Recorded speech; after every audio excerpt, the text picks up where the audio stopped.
Cindy, I'm sorry to bring back this. Instead of a press conference.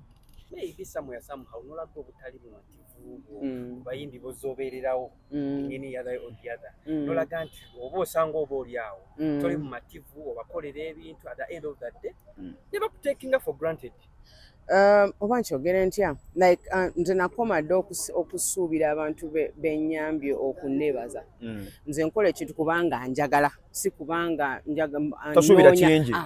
sisuubira kingi. I think because abantu bakinkoze nnyo that right now tekikyandya edda of course kyali kinkola bubi naye natuuka point nga nkola just because nayakola nawe not because ndowooza oba ojja kumpa ekitiibwa simanyi onookola otyo onompa respect no nze nkola because njateekamu ettaffaali mu obulamu bwono oba njagala nnyambe bwe nkibala so it's so agamba nti kinnuma no naye bwe ndaba artist ng'avuddeyo n'ansiima kinkwata ku mutima mukitegeera because emirimu tujja tugikola you know we always work. It's not easy okuba nti owangalidde mu industry emyaka 2 naddala ng'omukyala kubanga basinga bawangala basajja so omuntu n'avaayo n'ayogera ekituufu nti you know what you inspire me kinkwatako yes naye nga so agamba mboba mpulira bubi nti gundi tanjo no nedda I am satisfied with the success gye nina ekitiibwa kye nina kimala omuntu ne bw'atampaana naye kati ekyankwata ku mutima yo artist okuvaayo n'anneebaza n'agamba you will learn from you what inspiring kyekyo si kirimba ate mpulira obutali bumativu nedda obumativu bwange buli mbafaani babajjula ku show ekyo kimmala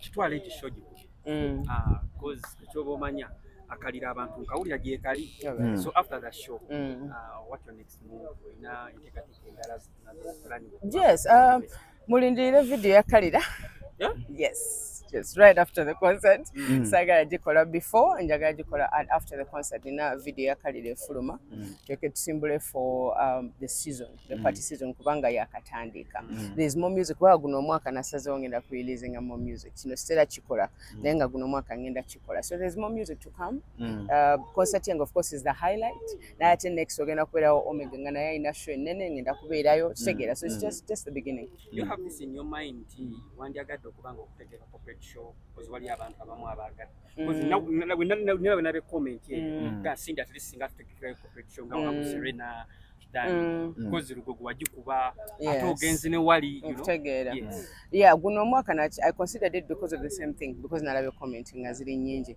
ludde tezali nyingi you know as an artist or you know kupima majority egamba ki kwatu asanga tabulyo ne kataso kulaba nti actually abantu bagala corporate show inatero fuka majority so yes nze ne team yange twatudde nshirowooza konti our next concert should be you know should have a corporate show kale tukwagaliza obuwanguzi kunakula nange mwebale okujja mwebale aba media bana otambuza event yange bana mwebale wamba manyo olusi mugana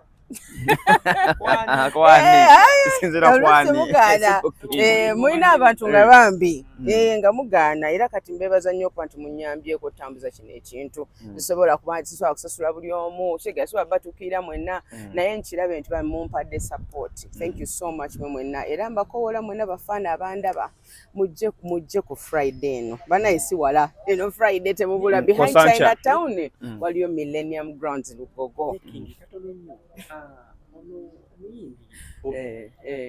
ebyobufuzi byabawula azini because this is omuntu yandirosanti akanga oba munayo no wandirese Bobby like oba oyina enteeka oba oyina possibility ezisobola okuba nga oyogera naye mungamu naye nandyagadde nnyo show yange kano tekewo eno show nali nkyagala naye ate kati muganda wange show okitegeera because sometimes you know like family is family me and Bobby have a friendship which can never end we are in touch njogera naye kati alina show ya muganda we sisobola mumuteekamu eyo position nti mwana togenda wa muganda we jangwe wange siba kikola but then that's something you will see if he wasn't there then definitely yalibaddewo so tewasina issue yadde naye nedda oyo blood our team of representing at the show kyekisinga tusobola kuba ne royal experience notaba na royalty kati kiwedde babadde bakwandira wali eringa omukyalo omunyolo nomega nasi mukyala muganda abatali baganda kyekyaba ekinyegenyege mwakijana mugaga tugendeke Mmengo.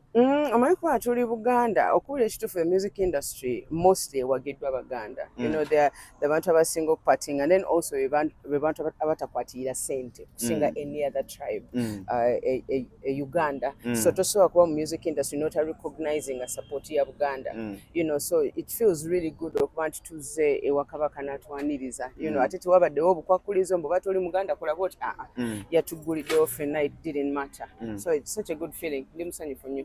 Nze wedda mpira essanyu nze ng'omuntu ayagala music era mugobera kati ngamba kati ye Cindy awulira atya okubanga Katikkiro abadde akugobera step by step nga ayogera ku ggwe person. Yeah, it's kizaamu amaanyi. Omanyi ng'omuyimbi bw'oba otambula tomanyi music gy'atuuka. Bw'oba okola buli kisoboka osobole okutambula naye tosobola ng'omuyimbi tosobola kumanya obunene bwo paka otuuka mu offices z'abanene bakwogerako w'otegeera nti kye wali oyagala okukola kigenda kikola kituukirira. Kati nze bwe nakifiirinze bwe nategedde nti actually bo bangoberera naddala ministry yaabwe eya music gye balina e Buganda kagoberera story bamanyi bigenda mu maaso.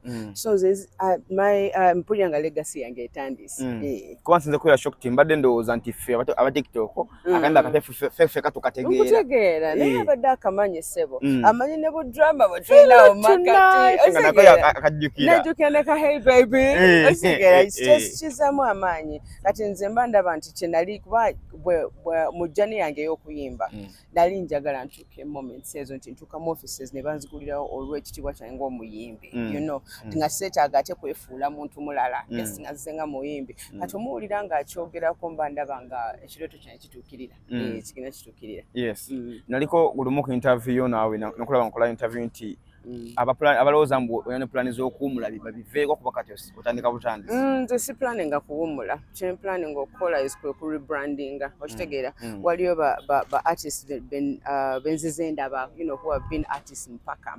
Okitegeera ne music some of it some artists abe Uganda abawangala nga bolaba Eli Wamala, Moses Matovu, Afrika weze emyaka 5. Okitegeera kati nze temulina kye muŋŋamba. Okitegeera so mba saagala kuwummula. Omuyimbo wa 80 alina message gyalina okuwa at 80 years old. Waliyo message eyo yali 90 years old gyotasobola kuwulira kuona ali 15 ali 25. Kati mandaba nti omuyimbi tasobola kukaddiwa kasita yeetegeera n'atuula mu myaka gye mu moment gy'alimu aba alina ekipya kyasobola okuleeta. Yes, so si planning ku retiring. Akasembera tugende ku show. Comment section ogisoma. Comment section sometimes abana bagambye mbu okubyoli imanya libika ebyasigadde byonna e Uganda ebibaddewo teri program neemu okujjako eyasindi ate emikolo okitegeera obeera ku TikTok no scrolling nga buli post buli mukolo kuliko see you tonight like nali manyi oluyimba lulungi. I knew it but ate speed gye lutambuliddemu gye mbadde sisuubira. It's such a miracle era nebaza bannayuganda nti bambi akayimba baakabuukira. Kinyambye n'otambuza show ne Omega naye otambuza show bigendedde wamu at the same time. Yes, ndi musanyufu. Kyoba omanya buli kimu masavu kati. Did you see this coming? No, I did not. Gawe kambe gundi we yampereza oluyimba Moze writer we yampereza oluyimba naluwiza nga lulungi naye nga simanyi timing yalwo because nalina nayise naye nga nanekalira oluyimba nkole ntya ng'alindamu naye Omega bwe yalabika it just seemed perfect. Nemulala ne muwuliriza mu studio ng'amanyi kino tutule mu luno oluyimba. So lwatulamu I was like, this is a really nice song. Naye ate bannayuganda okukwata oluyimba mu week mu nnaku 2 nnaku 10 tuli mu views million ku YouTube ekyo kikirabangako nedda naye sikisuubira. Cindy, why Omega? Because people may think nti Omega yakajja ate n'omuleeta n'atula ku trackayo ku luyimba lwo abayimbi bonna babadde mu ggwanga Uganda. Nkutegeera and also sometimes osobola okubeera picky nnyo sitera kola kolabo era I understand lwaki abantu bakirowoozaako naye kyokojja nga obwegendereza ojja tegeera lwaki because nina obupakulizo obwange ng'omuntu bwenjagala mu muyimbi ate omuntu amala kuyita ate abasinga tebakola tebayita. Sometimes it's a talent, sometimes it's a character because bw'okola kolabo n'omuntu bubanga bufumbo. So sometimes omuyimbi ayinza okuba wakabi naye olwa character ye toyagala kugatta linnya lyo ku ye at sometimes bwe buzibu kati ye Omega was perfect. Eddoboozi ayimba bulungi ali humble erinnya lyaza litambuza tali mbuvuyo all that so I felt like nsobola okugatta brand yange naye nga sifunye ki buzibu bwonna. That is how we work together. Oyina audience watapinzeemu the other side. Definitely quite Omega munene seriously like the biggest female artist side there. So in a way it was good business for me as well to do collab naye nsobole reaching out kugamba my fans aba West ba feeling it by a personal hold on me because nchina n'abaganda nchina ne people who speak Swahili agamba muntu waffe so now I have my people of the West to say, you know, that's our girl. Yes.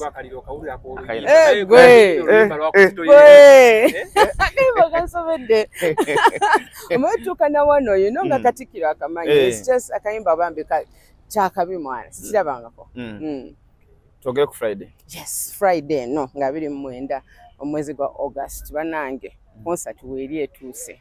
Naye kyemba mmanya buli kimu kiri ready. Sina mukutya yadde. Just ninze mmwe. Okitegera ninze muje ne Omega naye yayise ku rehearsals jo okitegera so it's just going to be nice collaborations zange zonna njagala zimba ku stage njagala gezaako kumalayo catalogue yange I'm going to try so njagala abantu bakole ki bajje balabe show balabe legacy of the king herself engeri gyetandiseemu yes because I feel like eyo yakatandika so ku Friday muje tunyumirwe muje mbakuba omuziki is the king herself ngojeko sha Pastor Bugembe ye yakwata obudde by time yali ku stage nations sembyeyo ebadde ku Serena ne kubivula ebirala bajja ku stage sawa nya nkutegeera abantu ne babiranga obudde bakoye bechaye chayedda tuingia ku stage tugwa ku stage sawa 3 sawa 3 zenyine ndi ku stage sai tuvola asina mbo bakatenreza banji mbo bayimba bamperekedde banji no there are few because the time ntono ekisingo tukwata kwe kuba n'abayimbi banji ngabambi toyagala bagoba wabayise okitegeera budde bwe bulireti kanakoze line up yange eri short kubanze nganze catalogue nene sawa 3 zenyine ngwa ku stage